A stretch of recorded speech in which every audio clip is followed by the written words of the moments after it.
Salut tout le monde! Alors la vidéo d'aujourd'hui sur le thème de l'épigénétique et sur, je vais en faire deux dans une, sur la transformation, la substitution en fait des émotions, des pensées et émotions négatives et qu'on remplace par des pensées de gratitude par exemple, de reconnaissance, de respect, d'acceptation, de pardon. De tolérance, de bienveillance, des pensées divines. On appelle ça dans le monde de la spiritualité, entre guillemets. Parce qu'en fait, c'est clair que si on n'entre pas dans ce monde-là de la spiritualité, de tout ce qui est méditation, yoga et tout ça, c'est un monde qui vraiment, c'est une réalité, c'est une dimension parallèle à laquelle... à celle que nous, la société, le système sociétaire nous fait vibrer en fait, parce que la dimension du système sociétaire, elle vibre pas du tout avec le divin. Elle est dans la course, poursuite, la compétition, être les meilleurs, avoir le plus, l'apparence sociale, l'ego, parce que du coup pour être le meilleur, tout ça, on doit booster son ego. Aller plus dans des valeurs de j'écrase mon voisin et quitte à tout écraser sur le passage pour plus de profit. C'est une société, le système sociétaire est un système système matérialiste de profit et de rendement en fait. Donc le profit financier, il se fait par le rendement humain, et le rendement humain, ça veut dire aller à un rythme qui est en fait pas du tout celui de cette autre dimension dans laquelle nous fait entrer, dans laquelle nous entrons lorsque nous commençons à nous intéresser à, du coup en fait finalement ça s'appelle aussi la science quantique. Tout ça c'est un petit monde en fait, c'est un peu relié tout, parce qu'en fait le yoga, la méditation, ce sont deux thérapies. Donc après, à côté de ça, bien sûr, il y a l'alimentation saine, il y a la pratique du sport, l'élimination de tout ce qui est toxique pour nous, et la connaissance de qui on est en fait. Mais tout ça, c'est relié, c'est-à-dire que quand vous commencez à pratiquer le yoga, ça veut dire que vous voulez aller mieux, ça veut dire que vous avez des douleurs de corps et que vous avez entendu parler que le yoga, par exemple, grâce à une de mes vidéos que vous auriez vu, que moi personnellement ça m'a soigné du dos et ça soigne plein de personnes de plein de trucs, et pas seulement que de problèmes corporels, mais aussi de nœuds énergétiques. Donc du coup il y a des blocages au niveau des mantras, des chakras pardon, et des énergies qui ne circulent pas bien dans le corps, et du coup ça crée ça peut être aussi bien un ulcère de l'estomac, un cancer, des œdèmes, des maladies de l'arthrose, enfin plein que ce soit des maladies liées premièrement aux psychosomatiques, et donc du coup plus des maladies invisibles que des maladies visibles corporelles, enfin plutôt, elles ne sont jamais vraiment visibles les maladies, mais on va dire des maladies plutôt dans le subconscient psychique que dans le corps. Le corps, on dira plus que c'est l'arthrite et tout ça. Donc en fait le yoga, la méditation, c'est prouvé scientifiquement, et pour ma part, si ça m'a guéri de la bipolarité, de la schizophrénie, de tout ce qui était tendance anorexique, suicidaire, boulimique, tout ce qui était addiction en général, drogue, alcool, tabac, cannabis, si ça m'a soigné de répéter toujours le même en boucle une réalité de viol, alcool, drogue, viol, alcool, drogue, viol, de non-respect, de problèmes, de gens qui me font du mal, de toujours d'être dans une réalité de souffrance, si ça m'a pour ma part guéri de ça, ça guérit tout le monde en fait, et c'est prouvé scientifiquement. Là on n'est plus dans des... parce que moi quand j'ai commencé tout ça, je ne m'intéressais pas encore à la neuroscience, parce que je ne savais même pas que ça existait déjà, la neuroscience. Et en fait c'est petit à petit, en me documentant sur le bonheur, que sur YouTube il y a des vidéos qui s'émettent comme ça en bas là, et qui sont reliées par rapport à ce que vous avez regardé avant.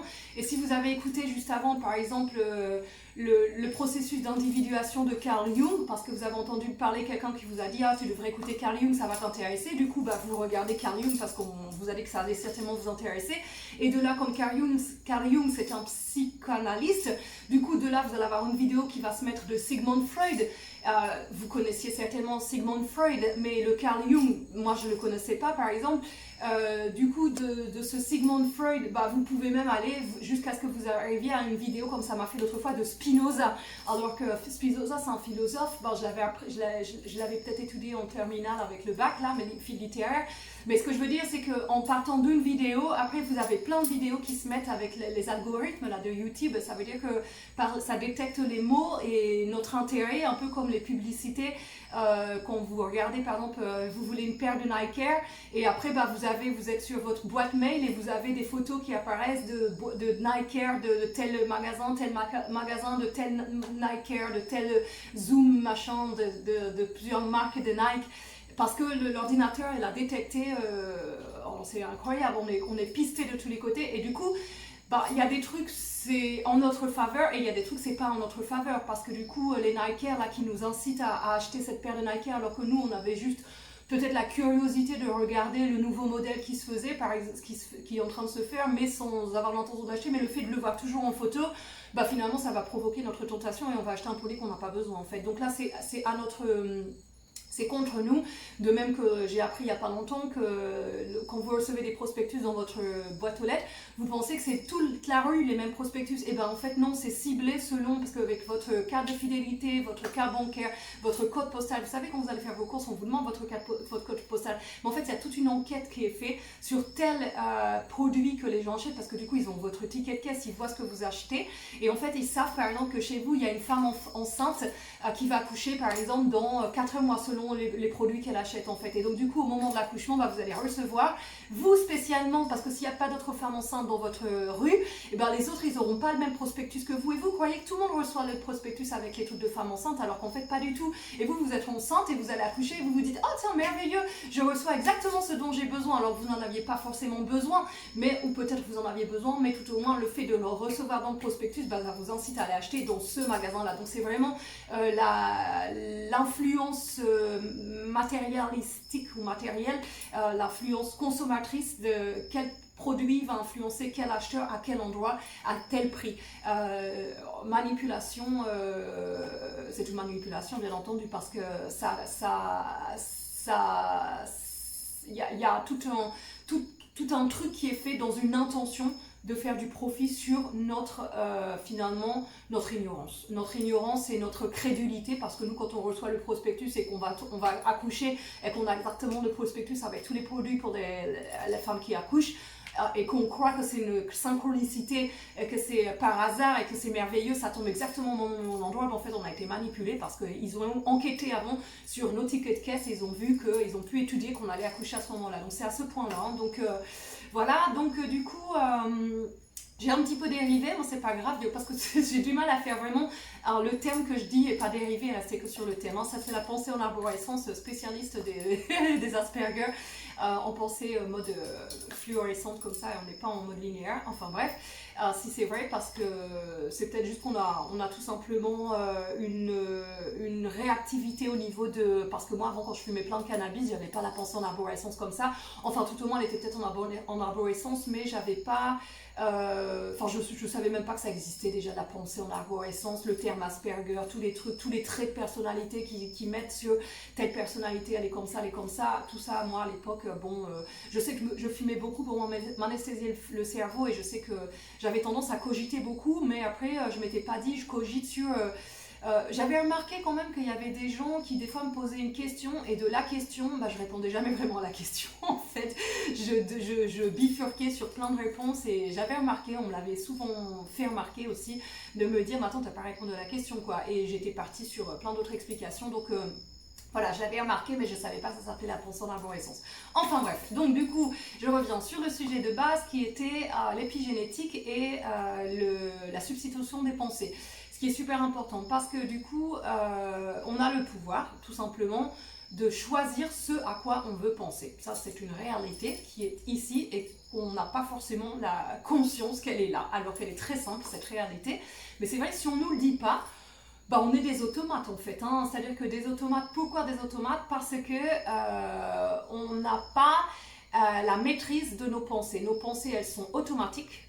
Les 95% de la journée, on est en mode inconscient. Donc ça veut dire que notre cerveau reproduit des souvenirs ou des visualisations d'un éventuel futur qu'on n'a aucune certitude que ce futur arrivera. Donc on se fait des plans sur la comète d'un truc, donc on peut avoir de l'anxiété, du stress, des angoisses, même des peurs, de la parano, même quitte à développer des troubles plus graves comme de la schizophrénie, des persécutions, des choses comme ça, parce qu'on se fait des films, ça s'appelle, on se fait un film complètement. Combien de personnes sont spécialistes de se faire des films? Excusez-moi pour la lumière qui a tendance à faire des bugs comme ça. C'est peut-être parce que je bouge trop, mais j'ai du mal à rester fixe comme ça. Je vais mettre les mains comme ça, tic tic. Donc on dirait après que c'est bizarre, que c'est Asperger, bah peut-être, hein, c'est Asperger. Moi j'adore, mes mains bougent beaucoup quand même. Hein.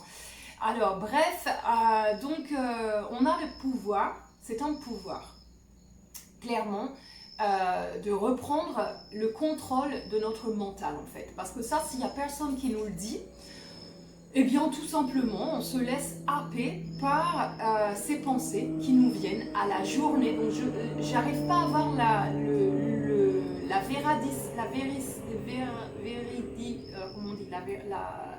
le chiffre véridique de combien de pensées on a par jour. C'est marqué soit 6000, soit 60 000. Alors, je ne sais pas s'ils ont oublié un zéro ou mis un zéro de trop. J'arrive pas à voir parce que selon le site où vous allez.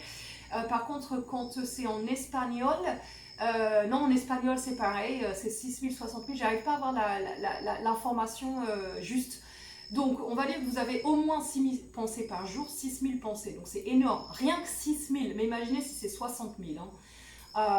Parce que moi à l'époque quand j'avais découvert ça, le nombre de pensées par jour, j'avais vu 60 000 et il n'y avait pas d'autres trucs qui buguaient à 6000. Et là depuis que j'ai refait des recherches, bah maintenant vous trouvez 6000, alors je sais pas trop c'est quoi la vérité. Mais même si c'est 6000 pensées par jour, c'est énorme. Imaginez. Et si sur ces 6000 pensées, il y a 95% de ces pensées qui sont inconscientes et répétitives, donc ça, tout ça, bien entendu, c'est pas moi qui vous le dis, ça, c'est les neurosciences, les gars, là, tous ces neuroscientifiques qui étudient l'impact de la méditation, l'impact sur notre cerveau, sur la répercussion que ça a sur notre vie en général, notre bien-être et notre état de bonheur, en fait, tout simplement. Parce que de la même manière que ils étudient l'impact de la méditation, ils étudient également l'impact des pensées négatives. Parce que du coup, ils ont vu que tout le monde, c'est pas la majorité des gens, nous avons 95% de nos pensées qui sont donc inconscientes, répétitives et négatives. Donc on rumine nos histoires du passé comme si moi je ruminais en boucle, parce que vous allez me dire, elle fait que des vidéos sur le viol, les trucs, les machins, bah donc vous avez l'impression que je pense peut-être qu'à ça, mais attention, moi déjà je suis en mode silence toute la journée, je ne parle pas, je passe mon temps à substituer justement ces éventuels souvenirs qui pourraient me revenir et qui pourraient me libérer, parce que alors du coup ça c'est de la neuroscience, je vais vous donner une petite information super importante. Le cerveau ne fait pas, donc le cerveau et le subconscient, donc vous avez le conscient et le subconscient, vous êtes d'accord avec moi? Le conscient, c'est, par exemple, je suis consciente que je suis assise en train de vous parler, et vous avez le subconscient, bah, tout ce qui est lié à, on va dire que c'est deux couches, vous avez le conscient qui est en hauteur, et puis en dessous, vous avez une couche de subconscient, tout ce qui est enfoui sous la conscience dont on n'a pas conscience, tout simplement. Donc en fait, quand vous êtes en mode automate toute la journée comme ça, et que vous êtes vraiment en train de faire de la bicyclette, ou quand vous êtes en train de couper une carotte pour cuisiner, ou quand vous êtes sous la douche, ou quand vous êtes aux toilettes, ou quand vous êtes même parfois en train de parler avec quelqu'un, même en train de m'écouter là, à ce moment-là, et au moment où vous m'écoutez, là vous percutez, mais peut-être qu'il y a 3 minutes ou il y a même quelques secondes, vous étiez en train de penser à votre grand-mère, ou à votre mari, à votre fils, à votre soeur, ou à votre ami, ou je ne sais quoi. Ou à la robe que vous n'avez pas achetée, ou à la robe que vous aimeriez acheter, ou le canapé que vous n'avez pas, la voiture, ceci, cela. Et du coup, pendant que vous étiez en train de penser à ça, en fait, c'est même pas vous qui pensez à ça, c'est ces pensées qui viennent vous happer le moment présent, d'être avec moi et d'écouter ce que moi je vous dis, qui va vous apporter un bénéfice dans votre vie et vous aider à changer cette inconscience du fait d'être contrôlé par des pensées permanentes qui viennent. Donc moi ça me le faisait tout le temps, j'avais un trouble de déficit de l'attention avec hyperactivité, donc l'hyperactivité Je l'ai toujours, mais je la canalise, c'est-à-dire que c'est plus comme avant où j'avais toujours besoin de bouger comme une puce, sauf quand je fumais, mais il y a même eu un moment où je fumais et je continuais de bouger comme une puce, mais disons que le fait de bouger comme une puce, le fait de fumer me faisait triper, quoi. Tout ce que je faisais, je le faisais défoncer et j'aimais bien. Et maintenant, j'ai la capacité de rester 1 heure à méditer ou de faire une vipassana. J'en suis à ma 4e, je vais rentrer sur ma 5e vipassana. La vipassana, je vous ferai une vidéo spéciale là-dessus. C'est une technique de méditation et c'est une tuerie au niveau de l'accélération du processus de guérison et d'acceptation de l'environnement extérieur, de ce qui se passe. L'impact que ça a dans vos émotions. Parce que moi, avant, chaque personne qui me provoquait mes boutons d'émotion et que je partais au quart de tour et j'explosais, je faisais une crise, où je hurlais, je cassais quelque chose, où je m'énervais, ou quoi que ce soit, où j'étais hyper vexée, où je souffrais, je pleurais, je voulais me suicider. Quel qu'était... Oh, il y a une petite souris qui vient de rentrer dans le... Non, c'est rigolo ça. Pardon, excusez-moi. J'ai une petite souris qui vient de rentrer. Ça m'a fait peur parce que c'est... Oh, elle est partie. Cette petite souris, elle est...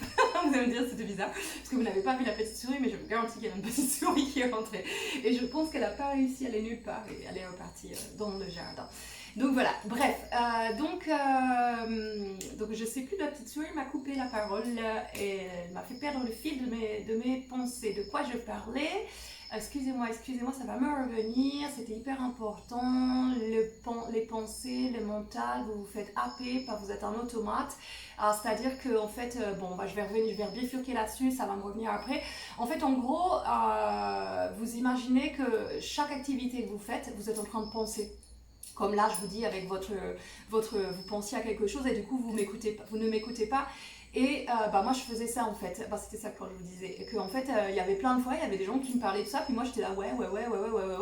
Puis d'un seul coup ils allaient dire un mot qui allait hop recapter mon attention, ils allaient dire par exemple je sais pas moi police ou en fait généralement c'est qu'ils étaient peut-être en train de parler avec un ton un peu trop monotone parce que moi du coup comme je suis hyperactive et que j'ai le cerveau qui bouillonne rapidement et que je pars dans des pensées arborescentes, je pars en plein de pensées, je suis très rapide dans ma façon de passer, donc si les gens ils parlent très lentement comme ça et qu'en fait en 10 minutes ils racontent une seule histoire et moi dans ces 10 minutes là j'en aurais raconté 10, du coup moi je m'ennuie en fait inconsciemment, mon cerveau c'est trop lent pour moi et du coup en fait je m'ennuie tout simplement comme à l'école quoi et du coup je bifurque sur les pensées qui viennent me prendre mon attention.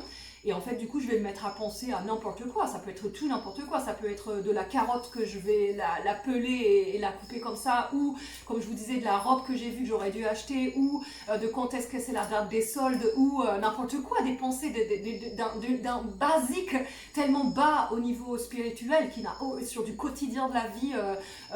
Ou même j'ai envie de faire pipi, par exemple. Enfin, genre n'importe quoi. Des pensées, toutes sortes de pensées. Ou des pensées même plus graves. Sur un traumatisme lié au passé ou n'importe quoi. Et puis dans ce coup, vous laissez happer par cette pensée qui vient vous prendre le moment présent et vous n'écoutez plus la personne. Et en fait, puis d'un seul coup, la personne, elle va vous dire un mot qui va vous reprendre votre attention. Et là, vous allez dire, pardon, enfin moi, c'est ce que je faisais avec les gens, je disais, excuse-moi. Alors, il y a plein de fois, avant que je comprenne que j'avais un problème à ce niveau-là, en fait, je laissais les gens continuer et puis j'avais eu un instant de conversation que j'avais pas capté. Et du coup, j'avais du mal à comprendre ce qu'ils me disaient parce qu'en fait, du coup, j'avais zappé une explication de leur histoire. Et du coup, d'un seul coup, je revenais à l'attention de ce qu'ils me disaient. Et puis, comme j'avais raté les 2-3 minutes d'avant, je comprenais pas ce qu'ils étaient en train de me raconter. Donc, je disais oui. Et ça arrive à plein de gens. Hein, qu'on vous regarde comme ça, oui. Et puis, en fait, le oui. Et puis, on vous écoute pas, en fait, parce que votre attention, elle est partie ailleurs sur des pensées. Donc, c'est ces pensées-là qui vous prennent votre attention du moment présent, parce que l'attention, elle est bien dans le moment présent. Donc en fait, il y a plein d'activités que nous faisons avec amour et passion, par lesquelles nous sommes passionnés, et que à ce moment-là, le mental, donc le mental et les pensées, c'est la même chose. Hein. On va dire que ce sont deux mots différents pour décrire deux choses égales, le mental et les pensées. Les pensées forment le mental. Et le subconscient est formé de ces pensées ou de ce mental conditionné par ces pensées. Alors voilà, c'est le même domaine, l'inconscient, les pensées et le mental, si je ne me trompe pas et que je ne dis pas de bêtises. C'est ce que j'en ai compris tout au moins de tout ce que j'ai pu étudier, entre guillemets, de tout ce que j'ai pu écouter. c'est la vision j'en ai de ce que je comprends de ce que c'est qu'un subconscient, un mental et des pensées. Pour moi, c'est la même chose, plus ou moins. Parce que le subconscient, ça peut être lié à la mémoire traumatique, et ça n'a rien à voir avec des pensées. Donc le subconscient, il est un peu plus, on va dire, s'il y a des niveaux, la pensée, elle est ici, le mental, je pense qu'il est au même niveau, pensée mentale, mais même je mettrais le mental, il est un peu plus élevé, parce que le mental, il est aussi lié à tout ce qui est autosabotage, les émotions. Par exemple, l'autosabotage, c'est aussi lié aux pensées, parce que l'autosabotage de dire je suis nulle, je suis pas belle, je suis bête, je réussis rien, je comprends rien, je suis pas capable, ça c'est des pensées, vous êtes bien d'accord avec moi. Alors les pensées, on peut aussi les appeler les voix ou les pensées, et ça s'appelle aussi de la schizophrénie. Donc vous voyez, il y a plein de termes comme ça qu'on peut dire, et selon le terme qu'on va employer, ça va pas donner le même impact sur quelqu'un qui va dire ah, j'entends des voix, que j'écoute mes pensées ou que je suis schizophrène. Alors c'est exactement la même chose, hein. Sauf que la différence, c'est que la schizophrénie, en fait la schizophrénie c'est quoi? C'est des voix ou des pensées. Donc Eckhart Tolle, c'est celui qui a écrit Le pouvoir du moment présent, qui a fait un best-seller dans le monde entier, qui a écrit plein d'autres livres et qui m'a guéri pour ma part de la schizophrénie négative. En 4 jours, la schizophrénie négative, je l'appelle comme cela parce que lui, il dit que nous sommes tous schizophrènes, c'est-à-dire que nous avons tous des voix, des pensées, nous pensons tous dans notre tête, nous avons tous des voix.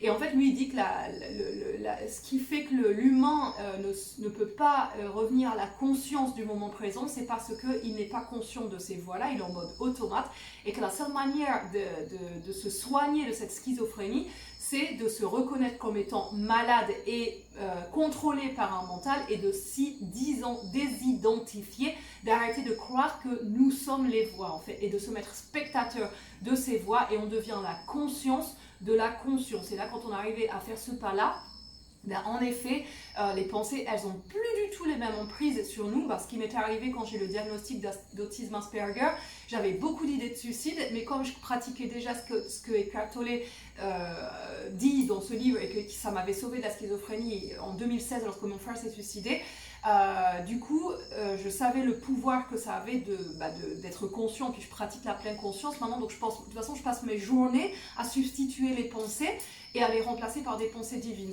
Maintenant, c'est ce à quoi je suis arrivée à mon stade d'évolution, parce que la méditation, tout ça, c'est une pratique. C'est comme si vous dites, vous faites du ski, au début vous tombez tout le temps, même conduire une voiture.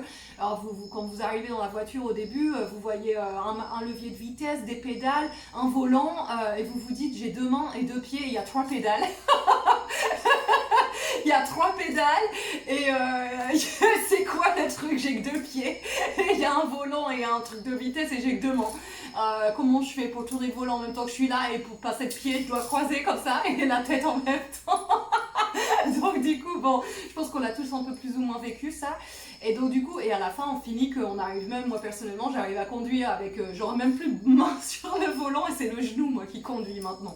Donc pratiquement, c'est ça. Des fois, j'ai besoin de prendre un truc et c'est mon genou qui remplace ma main. Donc ce que je veux dire, c'est qu'après, on devient facilement très habile de pratiques qui nous ont vraiment...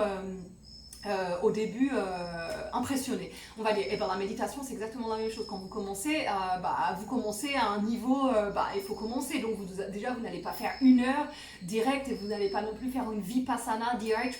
Je pense pas qu'il y ait beaucoup de gens qui n'ont jamais médité de leur vie, puis qui d'un seul coup se mettent à faire une vipassana de 10 jours, à méditer pendant 10 heures par jour. Et la technique vipassana, elle est vraiment en mode militaire, c'est-à-dire qu'il y a 3 fois par jour pendant 1 heure, on n'a pas le droit de bouger, on n'a pas le droit d'ouvrir les yeux, donc on ne peut pas regarder l'heure, on n'a pas le droit de rien faire, et en fait normalement c'est 10 heures par jour pendant 10 jours, et le truc c'est d'observer ses pensées et de les accueillir et de les laisser passer, de les accueillir et essayer bien sûr de ne pas penser, mais c'est impossible. Donc en fait on est toujours en train d'observer ses pensées, et puis il y a plein de fois on voit que on s'en rend même pas compte en fait, notre esprit part dans toutes les pensées et là c'est là qu'on se rend vraiment compte. Quand on commence à faire ça, qu'on se rend vraiment compte qu'on est toujours en train de penser à quelle vélocité, rapidité, et à quel spectre de pensée. C'est tout et n'importe quoi, vraiment de la pire chose basique, futile, à la pire traumatisme ou aux pires belles pensées d'évolution pour l'humanité. Ça peut vraiment être tout n'importe quoi. Donc du coup, on se rend vraiment compte qu'en fait, ça fait un peu comme comme Lao Tzu, là, ce qu'il dit que c'est le rêve du papillon éveillé, quoi. Le papillon qui rêve qu'il est un papillon et en fait, en boucle comme ça, il rêve qu'il est un papillon et le papillon qui rêve qu'il est un papillon. Enfin, il rêve qu'il est un papillon et c'est le papillon qui rêve qu'il est un papillon, en fait. Donc ça fait, je sais pas si vous m'avez comprise, mais enfin, si vous avez compris le truc de Lao Tzu. En fait, en gros, voilà, et c'est vrai que ça fait un peu ça, parce que du coup, quand vous vous rendez compte que normalement, vous devez observer vos pensées, puis que d'un seul coup, ça fait genre, vous savez même pas combien de temps que là, vous étiez en train de penser, vous rendez compte, vous en avez eu plein des pensées en l'espace de peut-être 10 minutes ou 5 minutes, peut-être 50, 100, si vous imaginez que si vous en avez minimum 6 000 par jour, et si le chiffre est de 60 000, et selon l'activité cérébrale, c'est-à-dire que si vous êtes en mode stress ou en mode relax, ça ne va pas du tout être le même nombre, c'est-à-dire que ça peut aller même jusqu'à 90 000. Alors est-ce que c'est 6 000 ou 9 000? J'arrive pas à voir la véracité du truc, le chiffre juste, excusez-moi, j'arrive pas à trouver le mot, comme on dit, la véradicité. Enfin, vous me comprenez que c'est le bon chiffre, quoi. Donc voilà. Donc du coup c'est hyper important de se rendre compte qu'on pense, parce que tout le temps qu'on ne se rend pas compte qu'on pense, ben, on est des automates, on est des robots, on est inconscients, tout simplement parce que la seule manière de revenir à la conscience, c'est tout simplement de prendre le contrôle sur les pensées. Alors c'est prendre le contrôle sur en fait l'impact qu'elles ont sur nous, parce que du coup quand vous vous mettez comme moi par exemple, je me mets à penser d'un seul coup à mon frère qui s'est suicidé, ou à lui qui m'a violée, ou à lui qui m'a fait ci ou ça, ou des trucs glauques et pas cool, à ce moment-là, donc ça bien sûr je ne le savais pas avant que je me documente sur le bonheur et que je découvre la neuroscience, et la neuroscience explique que le subconscient, donc je vous ai expliqué le subconscient ce que c'était ce qui était fait de nos mémoires traumatiques, de nos pensées et de le mental en fait, de ce qui n'est pas conscient, ce qui n'est pas à la conscience. Le subconscient ne fait pas la différence entre ce qui est vrai et ce qui n'est pas vrai, ce qui est vrai, ce qui est imaginaire, et ce qui est vrai et ce qui a eu lieu en fait. Donc c'est-à-dire que lui il ne voit pas la différence. C'est-à-dire que quand quand vous revivez un souvenir, bah, vous revivez bien souvent l'émotion du souvenir. Combien de fois, par exemple, vous êtes en train de, je sais pas, moi n'importe quoi, couper la carotte par exemple pour cuisiner, puis d'un seul coup vous pensez à votre mère, ce qu'elle vous a dit, est-ce que vous auriez aimé qu'elle vous dise, mais qu'elle vous a pas dit, puis vous coupez la carotte comme ça, puis vous tournez en boucle le truc, et vous coupez la carotte. Je peux vous garantir que votre carotte, elle prend une énergie phénoménale. Alors, c'est pas de la haine que vous avez envers votre mère, mais vous voyez ce que je veux dire, c'est pas des pensées positives, parce que vous ressassez un souvenir, et du coup, là, votre subconscient, il ne faut pas la différence au moment quand vous avez vécu, au moment du truc avec votre mère, vous étiez dans le moment présent à ce moment-là, et là, vous avez reçu une émotion dans votre cœur, et votre cerveau a libéré une émotion relative votre cerveau a libéré une substance relative à l'émotion que vous avez vécue au moment même du présent de votre passé. Vous comprenez ce que je veux dire? Donc dans votre passé, vous étiez par exemple avec votre mère, et votre mère vous dit un truc, elle vous poignarde le cœur parce qu'elle vous fait souffrir d'un seul coup, elle vous dit quelque chose qui est horrible pour vous à supporter. Alors là, vous vivez ce que Lise Bourbeau dit, les 5 souffrances, le rejet, l'abandon, la trahison, l'injustice, vous avez la totale du package en une seule fois parce que c'est votre mère qui vous le fait, coup de poignard. Et du coup, à ce moment-là, votre cerveau, il n'est pas en train de vous libérer de l'adrénaline ou de l'endorphine, qui est l'adrénaline, c'est la substance liée au stress et au stress, mais aussi à la peur et à une activité du cœur rapide en fait. Ni même à l'endorphine qui est ça c'est la substance libérée pour tout quand on est dans la joie en fait. Après il y a plein d'autres substances, il y a attendez là je les ai pas forcément en tête comme ça, j'ai pas prévu que j'allais parler de ça, donc du coup j'ai pas vraiment relu, parce que des fois ça m'arrive de relire juste avant une vidéo un thème pour pouvoir bien vous le dire lors de la vidéo, histoire que je sois pas là en train de chercher le truc. Là j'ai pas vraiment refait de recherche là-dessus, mais en fait en gros vous avez l'endorphine, l'adrénaline, attendez, là j'ai un trou de mémoire comme ça, bah, tout ce qui est lié à toutes les émotions, il suffit de regarder sur internet. Moi je suis pas médecin, donc du coup j'ai lu plein de trucs, après je comprends le concept, c'est pas important les noms qu'on y met, de toute façon de savoir exactement comment ça s'appelle, telle substance ou quoi. Ce qui est important c'est de comprendre le mécanisme en fait, ce qui est important c'est de comprendre, c'est pour ça que c'est important qu'il y ait des gens comme moi qui parlent avec un vocabulaire normal, que ce soit accessible à tous, parce qu'il y a des gens, bah, s'ils ont comme moi un trouble de déficit de l'attention avec hyperactivité, puis qu'à chaque fois qu'ils lisent, il y a trop de noms avec des cycloxines, amoxicilline, clupsi, boum, blim, on n'y comprend rien, puis là on part dans nos pensées, on n'est pas dans la lecture, on n'arrive pas, et du coup on ne tient pas, puis après on dit qu'on n'aime pas, parce que ça nous a pas capté notre attention. Donc c'est bien qu'il y ait des gens à des niveaux de langage qui se mettent à tout le monde, parce que ça, les termes exacts de ces substances-là, par exemple, bah là, j'en ai pas qui me reviennent à part l'adrénaline, l'endorphine et la sérotonine, par exemple. La sérotonine,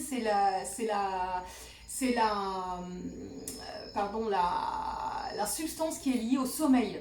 Et ça, la sérotonine, bah, vous la trouvez également. En fait, la sérotonine, bah, par exemple, quand vous allez faire du sport, pendant plus de 40 minutes, bah, ça vous active l'endorphine et la sérotonine. Donc pour les gens qui ont des problèmes qui sont insomniaques d'insomnie, comme moi j'avais avant, le fait de faire beaucoup de sport, bah, du coup, ça vous booste parce que du coup, quand on est insomniaque, on est souvent dépressif, ça va ensemble, hein, on n'a pas de raison d'être insomniaque si on n'est pas dépressif. Parce qu'en fait, en gros, si on est insomniaque, c'est qu'on a des problèmes, parce qu'on rumine comme ça, on pense trop, et du coup, si on pense trop comme ça, on est forcément hypersensible, anxieux, stressé, et ça va souvent avec la dépression, ça va souvent avec la schizophrénie, avec la bipolarité, et avec, en fait, c'est souvent une comorbidité de l'autisme Asperger ou du haut potentiel. De toute façon, c'est la même chose, autisme Asperger, haut potentiel émotionnel là, et haut potentiel intellectuel, vraiment, franchement, ils iront me dire pourquoi ils ont mis ces termes-là à ça. Pour moi, je vois le même package pour tout, je vois juste qu'on est des humains et qu'on galère dans cette société, et qu'à cause du fait qu'on n'arrive pas à s'adapter, ou qu'on doit trop justement se suradapter, on développe des troubles mentaux, et à la fin, voilà, on nous classifie de schizophrène, bipolaire, trouble anxieux, trouble de déficit de l'attention avec hyperactivité, tout ça.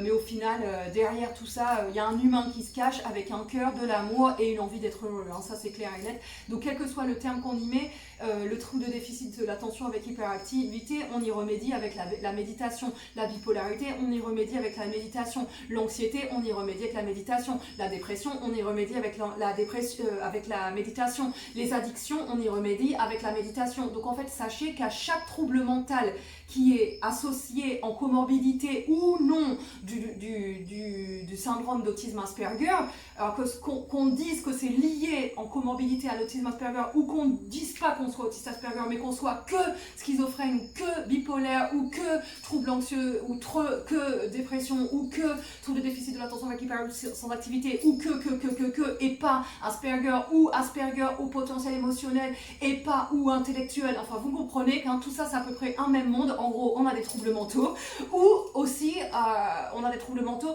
ou ce qui se passe, c'est qu'on a des troubles mentaux. Mais ce qui se passe derrière tout ça, c'est que surtout, on a une grande capacité et un gros potentiel intellectuel. Ça, c'est clair et net. Il y en a, même celui qui a un déficit de trouble de déficit de l'attention avec hyperactivité, s'il arrive à trouver c'est quoi sa passion, je peux vous garantir que quand il aura trouvé sa passion, si par exemple sa passion c'est de se mettre à peindre et qu'il n'a jamais peint de sa vie, puis d'un seul coup il prend un pinceau, une toile, et qu'il se rend compte qu'il a du talent, et qu'en fait après il est là dans ses couleurs, je peux vous garantir que son trouble de déficit de l'attention avec hyperactivité, il ne l'aura pas au moment où il sera en train de peindre. Vous comprenez ce que je veux dire? Il arrivera à faire des détails et tout ça, de la même manière que quelqu'un qui va se révéler écrivain ou chanteur, n'importe quoi. En fait, notre trouble de déficit de l'attention avec hyper ou sans activité, il est, pour moi, j'en suis convaincue parce que je l'avais, il est dû au fait qu'on n'a pas encore trouvé c'était quoi qui nous faisait vibrer dans l'instant présent, et qui fait que l'amour qu'on porte à ce qu'on est en train de faire nous centre vraiment dans le moment présent. Et du coup, le fait d'être centré dans le moment présent, en train de faire ce qu'on aime, du coup, on est présent, conscient, et du coup on n'a pas ce trouble de déficit de l'attention avec hyperactivité. Par contre, dès qu'on va sortir de cette activité et se remettre à faire quelque chose qu'on n'aime pas ou que ça nous intéresse pas ou qu'on nous demande de nous suradapter à une société avec des trucs pour nous c'est illogique et incohérent, bah forcément du coup on a notre trouble de l'attention qui revient et notre hyperactivité ou pas, ça dépend, il y en a qui ont une hyperactivité, moi je l'avais et je l'ai toujours, mais maintenant elle est beaucoup mieux canalisée, donc de la même manière j'ai toujours la bipolarité, sauf que maintenant moi j'ai pas voulu retirer la phase créative de la bipolarité parce que je trouvais ça génial que d'un seul coup comme ça en 2 semaines je pouvais faire 10 albums.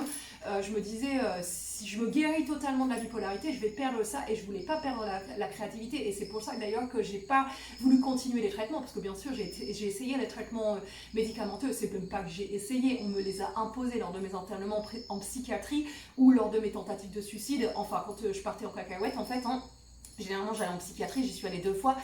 Généralement, à chaque burn-out, il y avait une hospitalisation et du coup, il y avait un traitement médical qui m'a quand même fait arrêter mon BTS, mon premier internement, parce que les traitements médicaux étaient tellement lourds que j'arrivais pas à suivre le BTS la 2e année. En fait, j'avais redoublé ma première année, j'ai été première de classe, j'ai fait un déclic dans mon cerveau, j'ai tout compris. Première de classe, mais j'ai fait un burn-out, je me suis mis trop de pression avec le fait d'être première de classe et qu'il fallait que je garde la première place et tout ça. Je me suis fait un gros stress et du coup ça m'a provoqué un burn-out, donc je me suis retrouvée en psychiatrie. En plus j'ai pris des drogues et je suis tombée dans l'anorexie et du coup j'ai fait une grosse descente aux enfers. Et ma 2e année, je sortais de l'hôpital psychiatrique, j'avais une dose de traitement médicamenteux, en plus ils étaient trompés dans les doses, ils me mettaient du tertian 75 alors qu'on devait me donner du tertian 25, imaginez la différence, donc en fait je bavais. Et puis en plus on me régulait cette baffe que j'avais avec des autres cachets qui m'asséchaient la bouche, enfin donc au final je bavais quand même.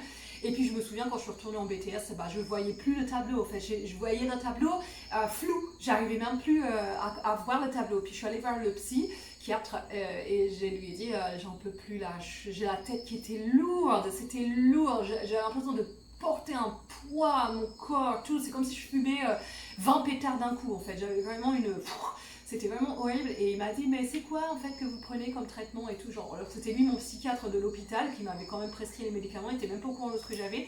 Alors je lui ai dit j'ai le tertian 75, lui me dit oh là là mais attention mais c'est trop fort pour vous ça, on va vous baisser. Et en fait il s'était trompé dans les doses, il m'avait mis le tertian 75 pour vous dire un petit peu ce que c'est l'équivalent de la méthadone pour les drogués. Donc en fait ce qui s'est passé c'est que moi quand ils m'ont vu arriver à l'hôpital à 39 kilos en mode anorexique mais que j'étais droguée avec la cocaïne et puis le crack, ils ont cru qu'en fait j'étais une junkie qui se défonçait et que c'est pour ça que j'étais maigre et c'est peut-être pas forcément qu'ils se sont vraiment trompés dans le traitement, ils ont peut-être pensé que je devais prendre une substitution de Subutex, méthadone pour pouvoir subvenir au manque d'arrêter des drogues en fait. Donc ils m'ont mis du tertian 75 qui était bien trop fort pour moi. Puisque je n'étais pas une droguée, je prenais de la drogue, mais c'est pas pareil. Entre être une droguée vraiment complètement... alors j'étais dépendante, mais pas comme ceux qui... parce que je ne suis pas restée dépendante toute ma vie, j'ai eu des périodes que si, des périodes que non. Moi, ça a toujours été extrême en fait. Ça pouvait être genre pendant 1 mois, je me drogue pendant chaque week-end à prendre 4 extas d'un coup comme ça, ou 3 grammes de cocaïne en l'espace de 4 heures, et puis après, je ne veux plus rien faire pendant 2 semaines, et puis d'un seul coup comme ça. Enfin, c'était toujours extrême, mais il y avait toujours des coupures.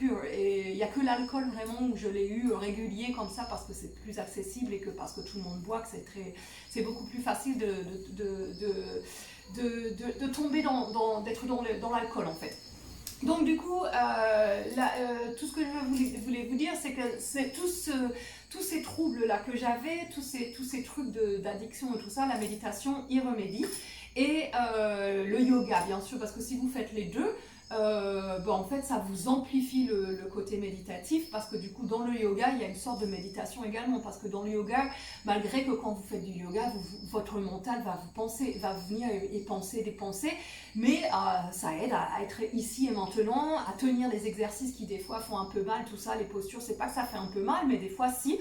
Alors de toute façon dans tous les cas, on va dire oui le yoga c'est dur et tout, mais c'est pas plus dur d'avoir tout le temps mal au dos, au cou, aux omoplates, partout dans le corps, aux genoux, genoux et tout, alors que le yoga, ça vous fait mal au moment où vous le faites, mais après, ça vous redresse tout, donc vous n'avez plus mal après. Vous avez beaucoup moins mal, c'est pareil, c'est-à-dire que si vous êtes resté 20 ans de votre vie avec des douleurs, à toujours avoir mal, parce que par exemple, vous avez eu trop d'abus dans votre vie sexuelle ou de psychologique, et du coup, vous avez beaucoup de nœuds énergétiques, et vous êtes comme ça, vous vous tenez comme ça, parce que vous n'avez pas confiance en vous, enfin, vous êtes tout bossu, vous n'avez pas la conscience corporelle, parce que ça, c'est clair, le yoga, moi, j'étais comme ça avant, vous voyez la différence entre là et comme ça, quoi. Donc là, c'est pas genre je suis fière, regardez, je suis belle. Non, c'est pas ça. C'est juste que je me tiens droite, quoi.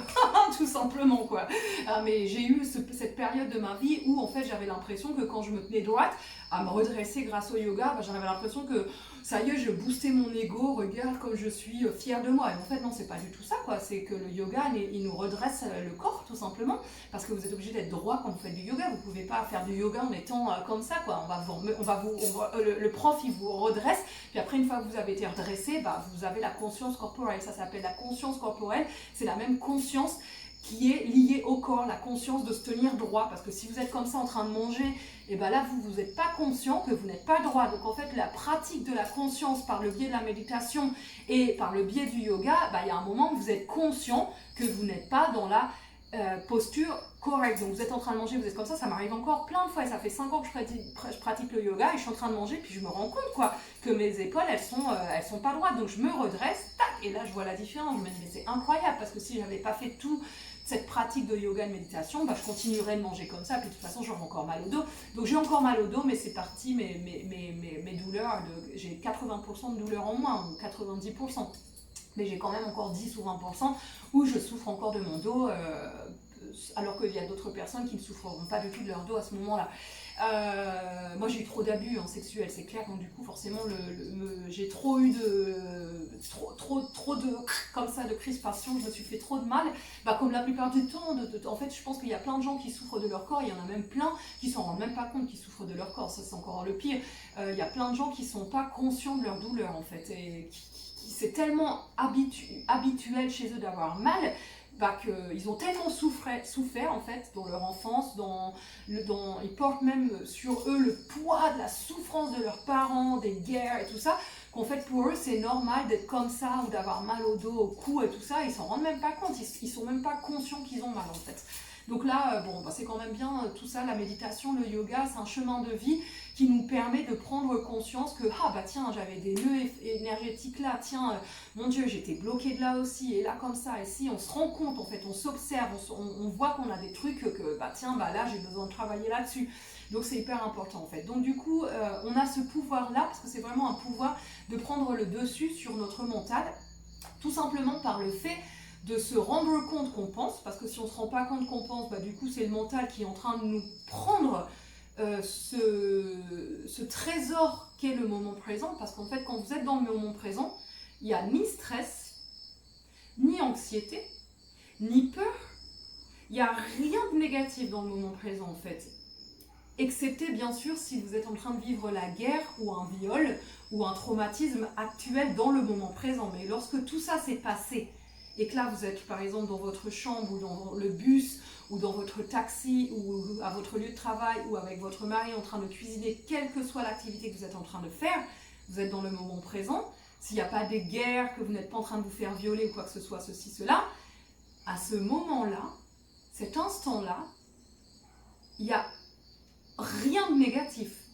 La seule chose négative, ça va être de repenser justement à la guerre que vous avez subie 20 ans avant, ou au viol que vous avez subi 30 ans avant, ou à votre père ce qu'il vous a fait qu'il n'aurait pas dû faire, qu'il vous a dit qu'il n'aurait pas dû dire, ou à votre mère ce qu'elle vous a fait, ce qu'elle aurait dû dire, ce qu'elle n'aurait pas dû dire, est-ce que vous auriez aimé qu'elle dise, ou à votre peur de mon Dieu, si je quitte mon travail, qu'est-ce qui va se passer, j'aurai pas d'argent, et mon mari, si je le quitte, je vais me retrouver toute seule, et lui, et tac, tac, tac, tac, tac.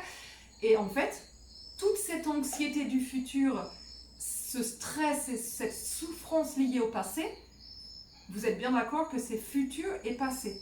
Mais si vous êtes ici et maintenant, d'ailleurs c'est pour ça qu'Eckhart Tolle l'appelle le pouvoir du moment présent, parce que si vous êtes ici et maintenant, c'est la paix éternelle. Je peux vous le garantir que quand vous le pratiquez, donc c'est une pratique, faut pratiquer. C'est comme tout, vous ne pouvez pas demander à savoir faire du ski ou à conduire en prenant le volant et en n'ayant jamais passé de vitesse en l'espace de 5 minutes. Vous n'allez pas me dire que vous allez réussir à conduire de la même manière que vous n'allez pas réussir à faire du roller ou du skateboard ou de la planche à voile en 5 minutes, hein, vous êtes d'accord avec moi. Tout sport un petit peu qui demande un peu de pratique, en fait, demande de la pratique.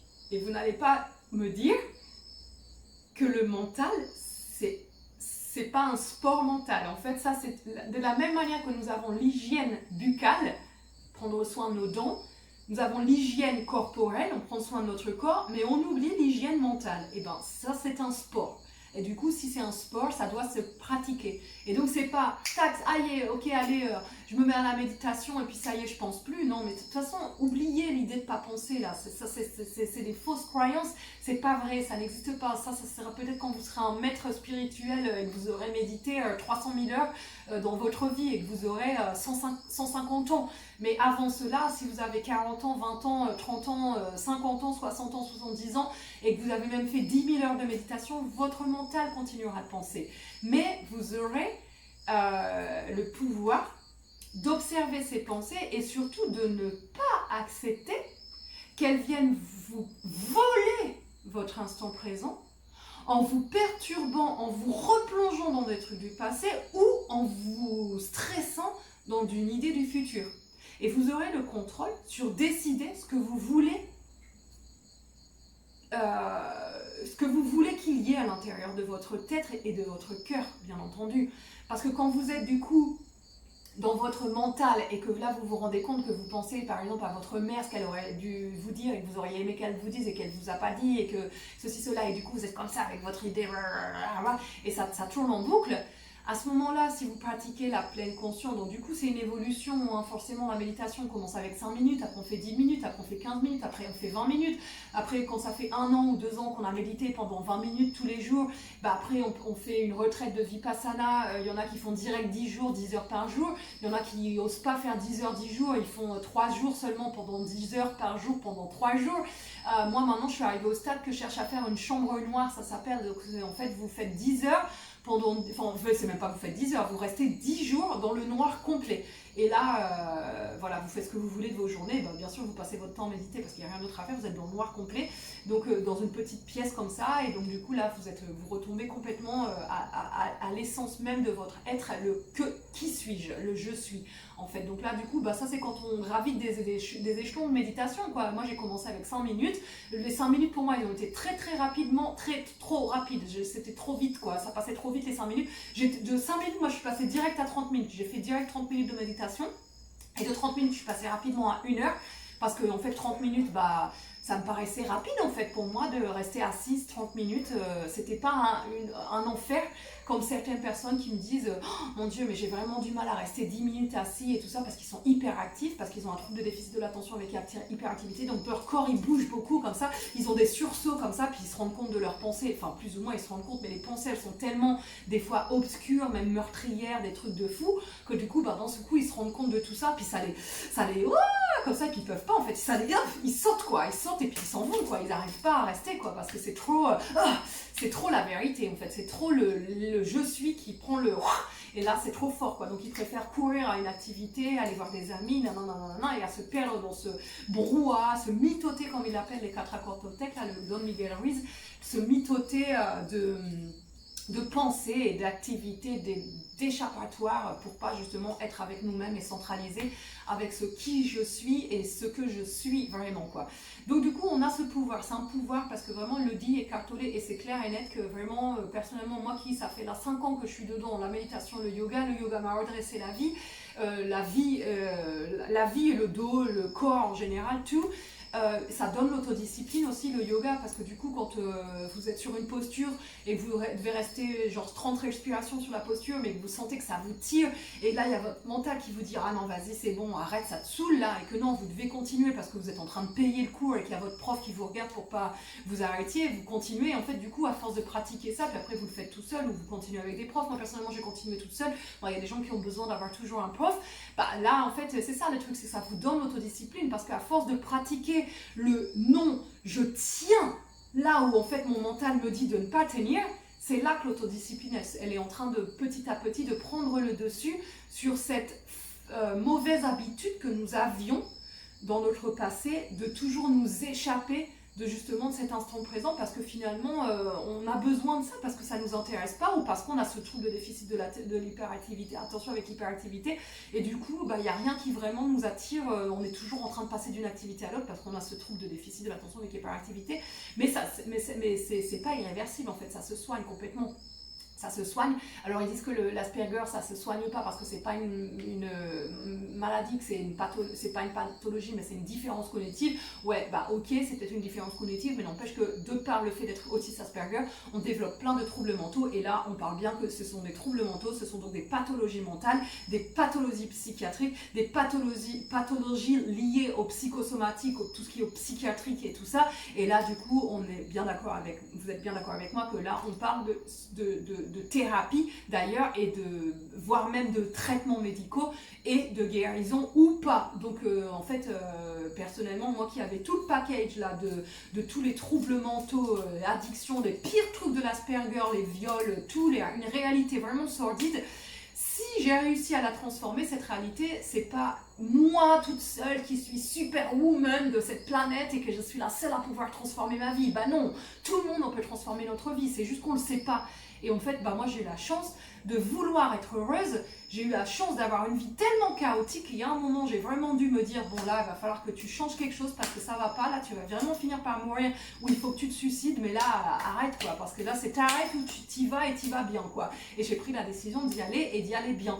Et donc du coup je me suis documentée, donc j'ai reçu ces informations là sur le fait par exemple que le subconscient ne fait pas la différence entre un souvenir du passé et ce que vous êtes, là vous êtes dans le moment présent et vous revivez l'émotion liée à votre souvenir, et votre subconscient ne fait pas la différence, et du coup la substance que votre cerveau libère, c'est exactement la même substance qu'au moment où vous étiez en train de vivre votre viol par exemple, et là 15 ans plus tard vous revivez la scène du viol, et ben votre cerveau va pas faire la différence, votre intention, et il va vous libérer la même dose d'adrénaline, de toutes les substances toxiques liées aux hormones de stress en fait, de stress et de peur. Donc sachez que c'est pareil, ça c'est pareil, je l'ai appris en étudiant le bonheur, tout ça, c'est lié à la neuroscience, l'étude du cerveau. Sachez que le cerveau il est dépendant des substances que le cerveau libère selon chaque émotion en fait. Donc en fait si vous êtes tout le temps dans le stress, bah en fait il y a un moment, même si votre vie elle a plus de raison d'être stressante, mais quand vous êtes accro, parce qu'en fait à force d'avoir toujours libéré du stress, bah du coup votre cerveau il demande la dose, et en fait inconsciemment vous allez reproduire, en fait vous ne pouvez pas vous sortir de cette réalité de stress tant que vous n'avez pas pris conscience que finalement vous êtes dépendant de ce stress en fait, parce qu'à force de toujours être stressé, bah vous êtes inconsciemment dans cette réalité qui vous reproduit toujours du stress pour pouvoir avoir cette dose de stress, parce que votre cerveau la demande en fait, c'est un boum, boum, boum, boum, des libérations de substances pour je me shoot à ça, donc et c'est la même chose pour les substances de bonheur. Si vous pratiquez la zénitude et que vous voyez que oh, mon Dieu c'est tellement bien la vie quand je suis pas stressée, que je cours pas partout et que je suis pas là, moi avant je tirais une de ces têtes parce que forcément je repensais à tous mes malheurs et tout ça, et du coup j'avais toujours les mâchoires crispées, j'avais vraiment, je rigolais pas comme ça, on m'a tellement cassé mon sourire et tout ça. C'est petit à petit que j'ai repris ce chemin vers... parce que j'avais lu aussi qu'il fallait garder notre âme d'enfant et tout ça. Donc du coup, c'est petit à petit que finalement, je me suis détachée. Donc ça, c'est le processus d'individuation dont parlait Carl Jung. Tomber le masque et arrêter de paraître ce que les autres voudraient que nous paraissions pour paraître à ce qui devrait paraître normal dans cette société pour s'intégrer. Puis au final, je deviens un adulte. Je tire la bouche, la tronche parce que les adultes... on n'a pas le droit de rigoler, hein, on n'a pas le droit de rire, attention on doit être très sérieux et travailler et faire de l'argent, donc en fait on se coupe complètement notre essence même, de notre enfant intérieur, de ces plaisirs de vie, de rire, d'être un peu foufou, tout ça, parce que attention, j'ai un travail, je suis très sérieux, j'ai un costume et tout ça, donc du coup on s'éloigne complètement du chemin vrai de la vie, parce que franchement c'est pas ça la vie, hein, c'est pas d'être super sérieux et d'avoir un costume et puis de faire oh, je suis très très très sérieux, je gagne beaucoup d'argent et j'ai une belle maison et des enfants. Bah non, c'est pas ça. Le but de la vie, c'est d'être un enfant toute notre vie, en fait, en ayant nos responsabilités, bien sûr, subvenir à nos besoins, mais l'âme de notre âme, elle doit être nourrie par l'émerveillement comme un enfant. Un enfant, il s'émerveille. Bon, il y a des enfants qui ont peur des insectes, mais souvent les enfants qui ont peur des insectes, c'est pas eux qui ont peur des insectes, c'est parce que c'est leur mère et leur père qui ont peur des insectes. Et du coup, eux, inconsciemment, ils prennent l'inconscient collectif. Ça s'appelle l'inconscient collectif, l'inconscient familial. C'est ce que parle aussi Carl Jung. Je le mettrai dans la description.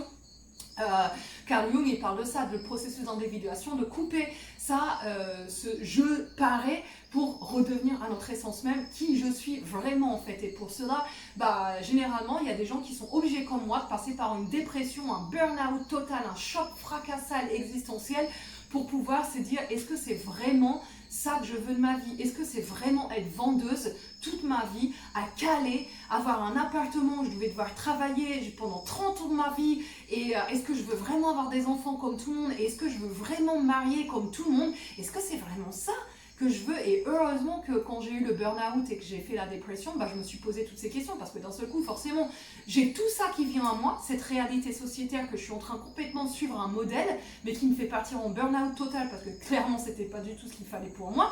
Et du coup, heureusement que j'ai fait le burn-out, parce que si j'avais pas fait le burn-out, bah en fait, j'aurais fait exactement comme tout le monde, et puis le burn-out, je l'aurais fait plus tard, j'aurais jamais été heureuse, j'aurais pas eu le temps de travailler pour moi, j'aurais pas pu faire, alors quand je dis travailler pour moi, j'aurais pas pu apprendre la méditation, le yoga, tout ça, parce que j'aurais pas eu le temps, j'aurais eu des enfants, donc toute mon attention serait partie sur mes enfants. Déjà que moi, j'avais le problème de déficit de l'attention avec hyperactivité, et en plus avec des enfants, donc mon hyperactivité, elle se serait comblée par l'attention que j'aurais mis sur mes enfants, mais du coup, moi, quand j'avais déjà un trouble de déficit de l'attention, bah, je me serais complètement perdue dans mon manque d'attention, sur trop d'attention sur mes enfants, et au final, on pète un câble, quoi. C'est pas possible, on devient une mère hystérique, on crie pour un rien, on est stressé tout le temps parce qu'on n'est pas dans la réalité, qu'on devrait avoir une réalité zen, parce qu'on peut avoir des enfants et être zen, hein, c'est pas, mais forcément, si vous n'êtes pas du tout centré avec vous-même, déjà vous portez ça en vous quand vous êtes enceinte, vous le donnez à vos enfants, parce que du coup c'est génétique, hein, dans toutes les recherches que je peux écouter, 80% c'est génétique, donc quand vous êtes autiste Asperger avec toutes les comorbidités qui viennent à côté, si vous ne vous êtes pas soigné et que vous avez fait des enfants pendant ce temps-là, vous pouvez être quasiment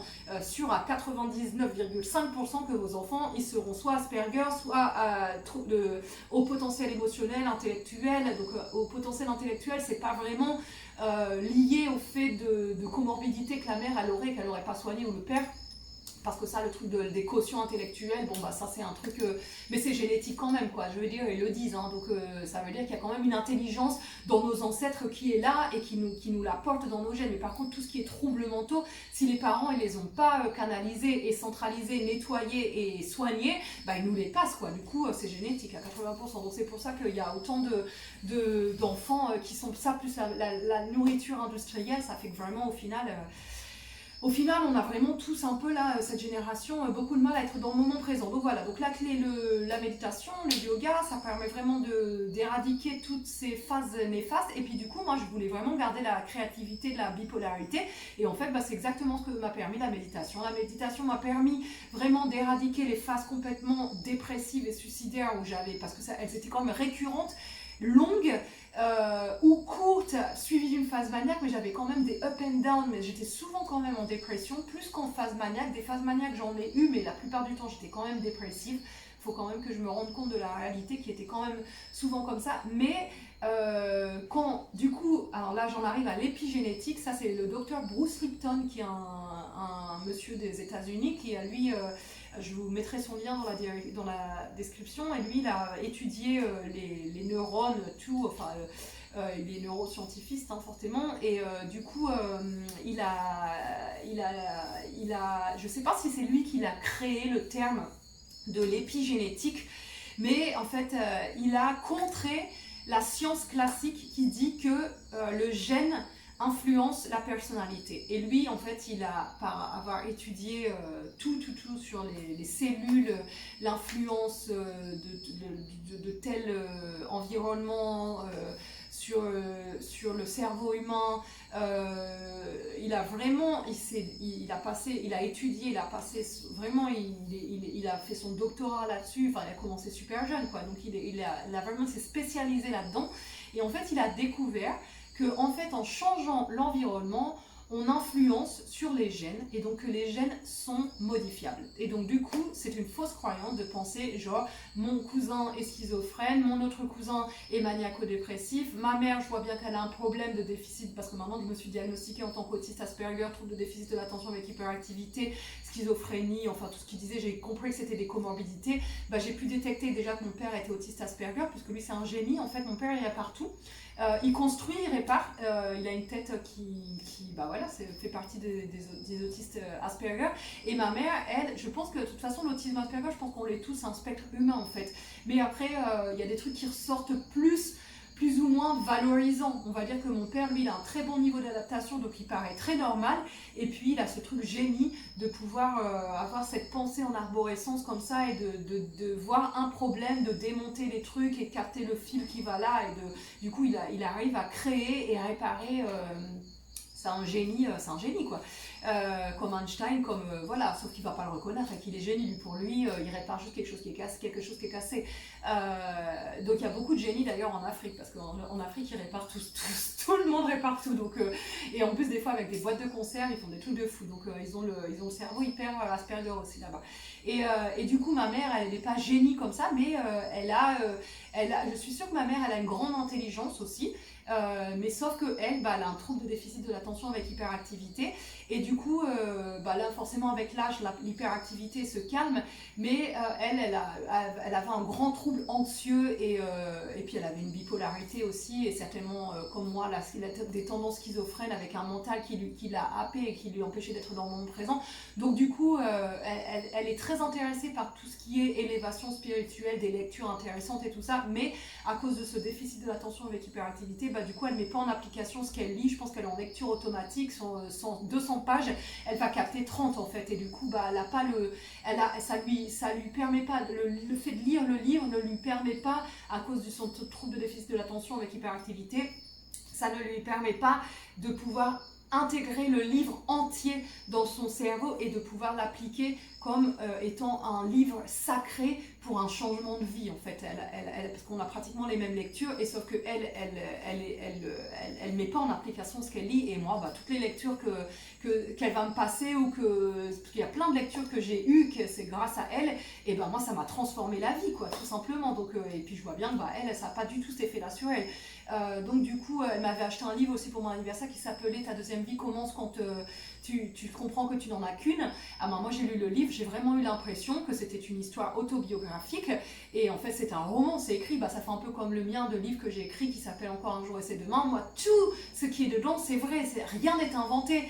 L'autre livre là c'est écrit aussi roman, et elle dit pas que c'est une autobiographie, mais moi j'ai vraiment eu ce sentiment là que tout au moins si c'est un roman qu'elle a inventé pour donner le sentiment que oui, parce que quand on vous crée un roman, les personnages, tout ça c'est inventé, mais l'effet que ça a sur vous quand vous le lisez, vous vivez le truc. Moi ça a eu un impact sur moi. D'ailleurs rien que le titre, Ta deuxième vie commence quand tu comprends que tu n'en as qu'une, rien que le titre il est suffisant pour moi. J'ai même pas besoin de lire le livre pour avoir un impact à comprendre que j'ai d'abord une première vie et que d'abord j'ai une deuxième vie. J'ai deux vies en fait. Ok, est-ce que je suis toujours dans ma première? Est-ce que je suis déjà passée à la deuxième? Puis en fait, elle dit, ta première vie commence quand tu comprends, ta deuxième vie commence quand tu comprends que tu n'en as qu'une. Elle parle de ta deuxième vie. Mais qui c'est qui vous dit que moi je pourrais pas déjà parler de ma troisième vie, de ma quatrième vie, parce que j'ai eu la première vie, on va dire l'enfance, tout ça. Après j'ai eu la deuxième vie avec la réalité, tout ce qui était drogue, alcool, viol. Et puis après j'ai une troisième vie là qui est la transformation vers un chemin de bonheur. Puis après j'aurai une quatrième vie où je serai vraiment complètement en adéquation d'avoir mis toutes ces années, parce que là je suis à 5-6 ans de pratique seulement de ce chemin spirituel, mais quand ça fera 10 ans que dans 5 ans en plus que j'aurai pratiqué en plus la pleine conscience, encore 5 ans, ça fera 10 ans déjà, et dans 15 ans j'aurai 60 ans. Imaginez, je serai plus du tout la même à 60 ans, enfin si, je serai toujours la même avec un chemin encore plus lumineux quoi. Donc du coup j'ai peut-être 10 vies moi dans cette vie, donc elle parle de 2 vies, mais enfin vous voyez ce que je veux dire. Donc du coup ce qui est important de savoir, c'est que chaque livre que nous avons dans notre main il a un message en fait, il n'y a pas de livre, alors pas un roman policier, ces livres-là ils servent à rien au niveau de l'évolution spirituelle et de l'évolution, de la transformation au niveau de l'humain en tant que potentiel de transformation, mais tous les autres livres, il y a plein de livres qui sont écrits avec un message dedans, et comme là ce livre-là, ta deuxième vie commence quand tu comprends quand tu n'en as qu'une, bah si juste le titre, et ma mère elle l'a lu et ça pas du tout, elle l'a vu comme un roman fictif en fait complètement, alors que moi pas du tout, quand je l'ai lu, bah ça m'a continué à me booster en plus sur déjà le parcours que j'étais déjà de transformation par rapport à toute cette réalité sordide que j'avais.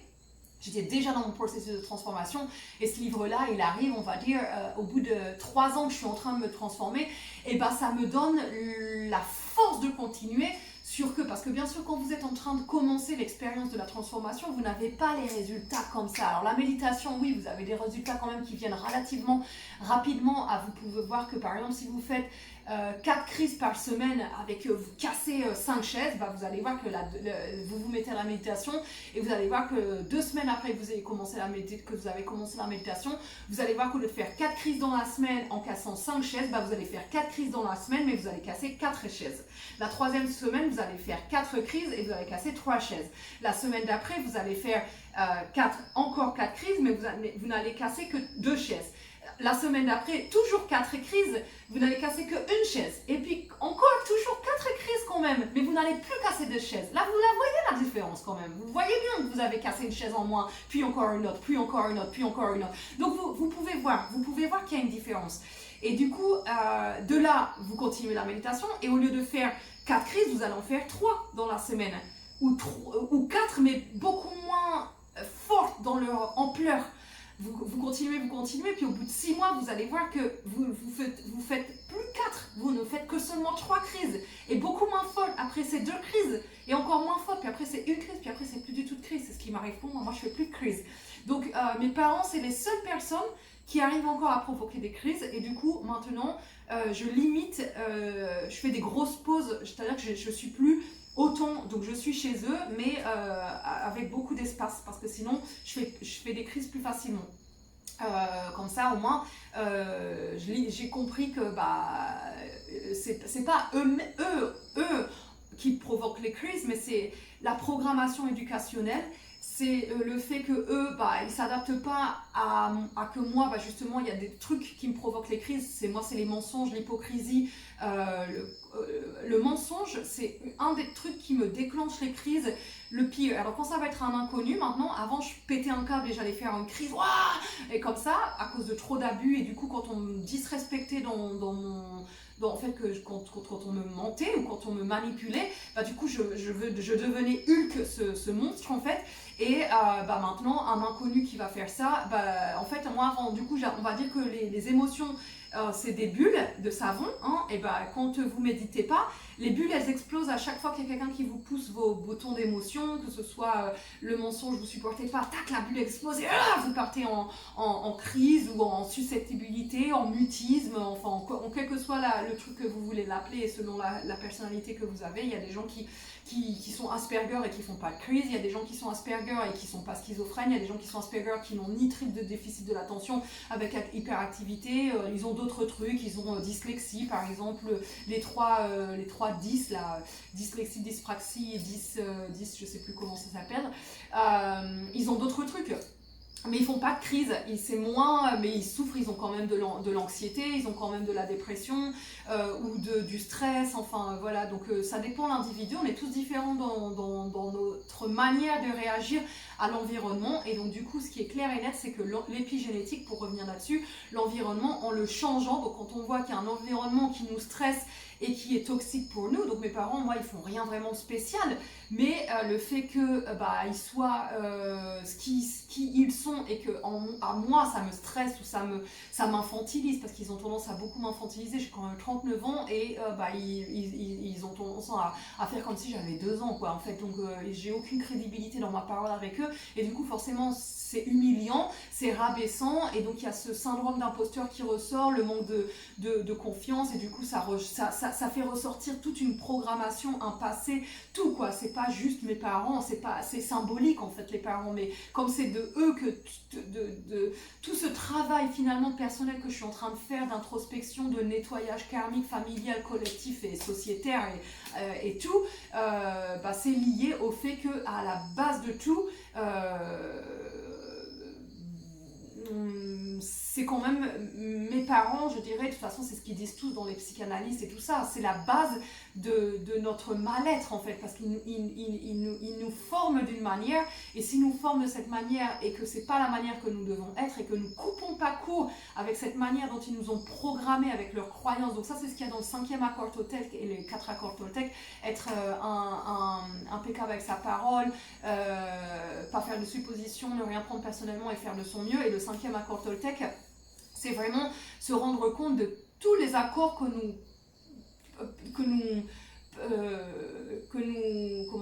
les accords que nous passons avec les autres et avec la vie en général. Par exemple, ça se fait pas de faire ça, on peut pas se comporter comme ça, on doit faire ci, on doit faire ça, et du coup à la fin, on nous moule dans un personnage le persona de Carl Jung, et ce processus d'individuation, de tomber ce masque pour devenir qui on est vraiment, parce que si on fait pas ça, en fait on est le fruit d'une création qui est complètement éloignée de ce qu'est la vraie vérité ultime, quoi. Parce qu'en fait du coup toutes ces perceptions là, ce sont des visions projetées par des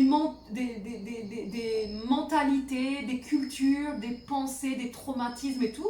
Et donc du coup, par exemple, si votre mère elle a été violée 15 fois, et ben, elle va vous dire tout le temps, sors pas, fais pas ci, attention, elle va vous projeter ses peurs, elle va vous projeter son manque de sécurité, alors qu'en fait, voilà, vous vivez, et du coup vous allez être super stressé, vous n'allez jamais sortir, parce que du coup votre mère elle a vécu ça, et du coup c'est un exemple, ma mère n'a pas été violée 15 fois, mais ce que je voulais dire, c'est un exemple, que nos parents nous programment à être dans leurs croyances, et ces croyances sont liées à leur propre expérience de vie, qui est également le fruit de la création de leurs parents à eux. Donc en fait on est une répercussion des parents, et s'il n'y en a pas un de nous qui casse la chaîne comme ça des croyances et des accords qu'on se met à que par exemple t'es une jeune femme, maintenant t'as 30 ans, tu peux plus t'habiller comme ça. Déjà moi j'ai pas 30 ans, j'ai 39 ans, mais genre par exemple quand t'es maman tu peux plus mettre de jupe courte parce que t'es maman. Moi je suis pas maman, mais ce que je veux dire c'est si j'étais maman je mettrais encore des jupes courtes, hein, ça c'est clair et net. Je vais pas changer mes tenues parce que je suis maman, quoi. Je vois aucun rapport entre le fait d'être mère et mettre une tenue qui me plaît, quoi, tout simplement. Donc après on pourra dire ce qu'on pense, tout ça c'est des préjugés, des a priori qui sont fondés sur des manières de penser, de croire, liées à une vision complètement erronée de ce qui est vraiment la vraie vérité, de l'essence pure de la vérité, basée sur des mensonges, préjugés, a priori, manipulation, enfin tout, et donc du coup nous on passe des accords et on dit oui ça c'est vrai, d'accord, ok, je dois faire comme ça, je dois me comporter comme ça, et à la fin on n'est pas du tout qui on est. Voilà, donc ça c'est le processus d'individuation de Carl Jung, tomber ce masque pour trouver qui on est. C'est aussi l'épigénétique coupée avec l'environnement qui nous est complètement néfaste pour retrouver vraiment notre essence même, cette paix intérieure, et arrêter de péter des câbles et d'être schizophrène, bipolaire, parce que l'environnement dans lequel on est, il n'est pas du tout adapté à qui on est, quoi. Sinon on a besoin de la nature par exemple, et que le fait d'être à côté d'une rivière, ça nous fait tellement du bien et ça nous apaise et que ça nous donne la paix. Et si on habite, comme une copine qui habite à Berlin et elle me dit toujours j'ai besoin de la nature, j'ai besoin de la nature, elle est bipolaire, elle pète des câbles, elle boit beaucoup, elle a beaucoup de dépendance, et elle coupe pas son environnement parce qu'elle a son travail, parce qu'elle a elle a beaucoup de peur, elle a peur de perdre son travail, elle a peur de ne pas retrouver d'autre travail, elle se dit qu'est-ce que je vais faire, donc elle est dans l'anxiété du futur, elle n'arrive pas à vivre dans le moment présent, elle a tous ces trucs du passé qui lui collent à la peau, ses souvenirs, tout ça, tous ces trucs-là, et du coup elle quitte pas son travail pour aller vraiment dans un environnement qui lui convient mieux, quitte à gagner moins. Elle fait pas le pas, elle n'arrive pas à quitter sa zone de confort, et donc du coup elle est pas heureuse, elle n'arrive pas, puis surtout elle a plein d'addictions, puis là il y a pas longtemps elle a failli se faire interner, et elle était tout au moins pas se faire interner, mais elle est partie en thérapie, Et elle m'a contactée en me disant qu'est-ce que tu crois que je devrais quitter mon boulot, tatata. Je lui ai dit écoute, prends 3 semaines de repos et puis tu verras bien après si tu peux pas quitter ton boulot parce que tu sens que c'est vraiment niveau financièrement là, il n'y a que ça qui peut te donner ce dont tu as besoin financièrement. Fais-le pour mettre de l'argent de côté, quitte ton appartement, essaie de trouver une manière de vivre qui te permet de travailler pour mettre de l'argent de côté, et puis quitte ton boulot, quoi. Casse-toi de là si ça ne te va pas, casse-toi de Berlin, mince, t'as envie de nature, qu'est-ce que tu fous à Berlin, quoi. Voilà, c'est ça les trucs. Mais bon, bah voilà, il n'y a qu'elle qui peut faire ce pas-là, donc c'était comme moi, j'étais vendeuse, ça n'est pas burn-out, machin, dépression, tac, bon, bah voilà. Quand je me suis rendu compte que finalement j'avais une vie, et heureusement que j'ai pas fait ça de prendre l'appartement, acheter crédit, tous les trucs, faire les enfants et tout ça. Quand je me suis rendu compte que ce masque que j'étais en train de porter pour paraître comme tout le monde, pour faire comme tout le monde, il était en train de me faire complètement dériver du bonheur et que j'étais en train de complètement perdre face à la réalité et de devenir complètement dépressive et faire des burn-out, je suis tombée dans les drogues, l'anorexie, tout ça. Bah du coup quand je suis remontée à la surface, bah, je me suis dit est-ce que en fait ça vaut le coup de me préoccuper de ce que pensent les autres, de comment je dois mener ma vie, quand je vois le résultat que ça a sur moi, quand je mène la vie que eux voudraient que je mène, mais moi j'ai pas vraiment la vie que je voudrais que je mène en fait. Donc finalement, ça a été le déclencheur de me dire, je savais pas vraiment quelle vie je voulais, mais tout au moins je me rendais compte que c'était pas la vie que j'étais en train de mener. Ça c'était clair et net, mais je savais toujours pas ce que je voulais comme vie. Maintenant que ça c'était il y a 20 ans, parce que j'en ai 39 et j'avais 20 ans à ce premier burn-out, c'était mon premier processus d'individuation de Carl Jung. Je ne savais pas du tout à l'époque que je faisais un... Parce que en fait, généralement, une dépression, c'est ça, hein, c'est un processus d'individuation. Ça veut dire qu'on tombe le masque et on se prend une grosse claque pour revoir sa vie et se dire, est-ce que c'est vraiment ça, comme ça que je veux vivre? Et du coup, bah, sans le savoir, je tombais mon masque. Et puis du coup, bah, petit à petit, bah, je suis allée, comme je vous disais, ces synchronicités de vie qui m'ont amenée à là, à là, à là, à là. Et au final, bah, du coup, maintenant, je sais que je suis une artiste. Alors de toute façon, nous sommes tous des artistes, mais tout au moins, je suis plus juste la vendeuse que je croyais que j'étais, une vendeuse, et que j'allais rester vendeuse toute ma vie. Je croyais ça. Et puis je me disais, oh, bah, de toute façon, c'est mieux que vendeuse. J'ai commencé par nettoyer les toilettes des wagons-lits, donc des wagons-lits pour la SNCF. Donc je me disais, vendeuse, c'est bien. Puis je sortais d'une dépression, j'avais le cerveau complètement anesthésié, avec les traitements, tout ça, j'arrivais pas à réfléchir. Et je me trouvais bête, moche, tout. Enfin, j'avais la totale. Donc du coup, bah, vendeuse, pour moi, c'était valorisant, en fait. Et quand je vois maintenant, je suis quand même devenue productrice de musique, j'ai écrit un livre et je parle 6 langues, je me dis ça aurait été vraiment un gros gâchis que je reste vendeuse. Hein. Donc voilà, sur ces belles paroles, je veux vous laisser parce que je pense que ça peut vous donner l'impulse de vous dire, bah dis donc, si elle est passée par là et qu'elle était vendeuse et qu'elle a nettoyé les wagons-lits, j'étais caissière aussi, enfin voilà, comme tout le monde, c'est-à-dire que comme tout le monde, je me trouvais bête et pas très jolie, plutôt moche et pas très intelligente, quoi. Enfin voilà ce qu'on m'a fait croire aussi. Beaucoup parce que je me suis fait rabaisser, écraser de tous les côtés.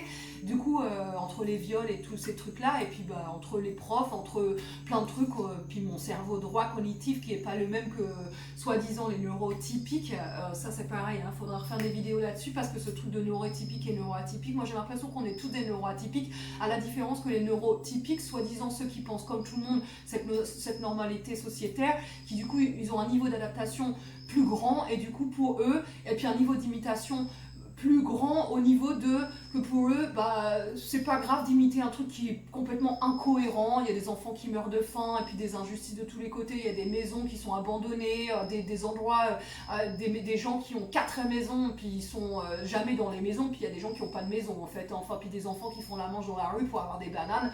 Comme en Inde ou en Afrique. Enfin, donc là on se dit il y a quand même une incohérence sociétaire avec une abondance énorme et qui est mal répartie. En fait, il y a une abondance, une profusion de tout. Et puis il y a une surproduction qui est en train de détruire la planète. Donc du coup, quand on est au potentiel émotionnel, Asperger, ou quel que soit le truc, on est souvent plus ou moins touché par ça. Une société qui est quand même relativement mal étudiée. Et en fait, qui c'est qui vous dit que en fait, elle est du coup étudiée par ces gens qui sont à la souche du truc, qui sont très peu, hein, ils sont 1%, et ça serait les banques et la firme agroalimentaire et la firme industrielle, la firme des armes et la firme pharmaceutique. Et du coup, bah, ils programment avec le programme scolaire en nous faisant étudier qu'avec le cerveau gauche, la logique et la raison. Ils nous décentralisent complètement de notre partie hémisphère droit en nous coupant complètement de notre créativité, notre intuition. Ils nous calcifient la glande pinéale avec la télévision, avec les méditations et avec le machiavélisme de la peur. Et donc du coup, ils forment des petits robots automates, inconscients, happés par leurs pensées, complètement éloignés du chemin de la spiritualité et de cette quête intérieure vers une vérité fondamentale, existentielle et vitale, je dirais même, la recherche de qui nous sommes vraiment, processus d'individuation de Carl Jung, pour vraiment nous réveiller dans notre bonheur et notre droit à je suis sur Terre pour être libre et heureux, nous tous qui sommes ici né sur cette terre et pas juste parce que je suis blanc, français, européen. Non, ça c'est pour tout le monde, que tu sois noir, né en Afrique ou cela, frontières ouvertes, des papiers pour tout le monde, un toit, de l'eau et de la nourriture biologique, ça c'est la base vitale qui devrait être offerte gratuitement à chaque être humain pour juste le fait d'être sur cette terre en tant que citoyen, tout simplement. Voilà, donc ça c'est clair que moi si je passe présidente de la République, je passe pas présidente de la République, je passe présidente univers. Moi je vous refais le monde direct. J'ai une vision très claire, très simple, et puis en plus j'ai l'impression que c'est très rapide à changer les choses. Mais le problème, c'est que là, ils nous l'ont fait d'une manière qui nous font penser que c'est quasiment impossible de changer la chose, puisque en effet, c'est clair que si on attend que la société change, en attendant que ce soit l'extérieur qui change, je peux vous dire qu'on n'est pas là que ça change, parce qu'en fait ça passe par nous le changement, c'est nous-mêmes d'abord, et quand nous-mêmes, nous tous, nous faisons les changements individuels et personnels que nous devons opérer dans notre vie, nous participons du coup au changement collectif et global de cette humanité pour qu'on arrive à une société plus équilibrée, plus juste et un paradis sur Terre tout simplement. C'est un nouveau paradigme, une nouvelle réalité, une nouvelle conscience. Voilà, mais là c'est clair que si on reste dans nos haines du passé, nos rancœurs et qu'on est complètement inconscient, qu'on a des pensées qui viennent nous perturber et nous prendre le moment présent, si on n'arrive même plus à regarder une fleur, à sentir son parfum, si on n'arrive même plus à regarder un oiseau parce qu'on est pollué par l'autre, ce qui nous a fait, notre mari, le divorce et ceci, par nos problèmes, alors qu'en fait chaque problème a une solution et que s'il n'y a pas de solution, il n'y a pas de problème, ça c'est Bob Marley qui le disait. Du coup, voilà, en fait on a perdu complètement on est complètement éloigné de la vérité essentielle c'est le moment présent, il n'y a pas 50 solutions, de toute façon ils le disent tous, c'est la méditation, c'est ça qui va vous recentraliser, c'est ça qui va vous donner une vision différente de tous ces problèmes que vous croyez, parce que vous êtes en train de divorcer, oui vous êtes en train de divorcer, mais vous allez divorcer, ça vous prend votre énergie, fallait pas vous marier, maintenant que vous l'avez fait, vous passez par là, vous allez divorcer, puis vous n'allez pas le refaire une deuxième fois, ça vous servira de leçon, la prochaine fois que vous tombez amoureux, ou amoureuse, vous marierez pas comme ça la première fois parce que vous savez que peut-être après il faudra divorcer. C'est hyper positif comme vision de l'amour, mais disons que ça c'est vision papier administratif. Faut mieux se passer, c'est un peu moins compliqué après pour se séparer des biens et tout ça. Donc puis le mieux c'est d'arriver à que même si vous divorcez, si vous avez par exemple mis la méditation dans votre vie, vous allez réussir à divorcer, parce qu'en fait les gens qui divorcent dans des situations comme ça de stress et d'horreur, parce que c'est l'horreur de vivre ce divorce, déjà ils ont des enfants, généralement les enfants vivent ça, c'est un carnage pour tout le monde, c'est parce que les parents ils sont pas assez élevés spirituellement pour faire que ce divorce se passe bien, amicalement, et il y a une bataille au niveau du matériel, de tout, parce qu'il y a une guerre quoi, c'est la guerre mentale, et les deux ils sont en mode comme ça, parce que chacun des deux il a sa propre guerre intérieure, ils n'ont pas solutionné leur propre guerre intérieure pour réussir à faire qu'il n'y ait pas de guerre entre les deux. Forcément si chacun des deux il est en guerre personnelle, forcément qu'après les deux c'est une double bataille. Alors là il y a chacun à sa bataille, il y en a déjà deux de chaque côté, plus la double bataille, le duo bataille, donc il y a 4 batailles dans juste 2 personnes, imaginez le truc. Donc forcément on ne peut pas être heureux dans des conditions comme ça. Donc voilà, donc tout ça s'apprend, d'où la playlist qui est dans ma chaîne YouTube qui s'appelle Le Bonheur, ça s'apprend. Tout ce que je vous dis, moi, il n'y a rien que je dis comme ça par l'opération du Saint-Esprit, par mon grand génisme intellectuel. Non. Je n'ai dit rien qui sort de ma propre bouche, mis à part une phrase que j'ai trouvée, et ça c'est de moi, et peut-être maintenant on va me la copier, c'est dans les prairies, qu'est-ce que serait une prairie s'il n'y avait pas de mauvaises herbes? Et voilà, j'adore cette phrase, c'est magnifique.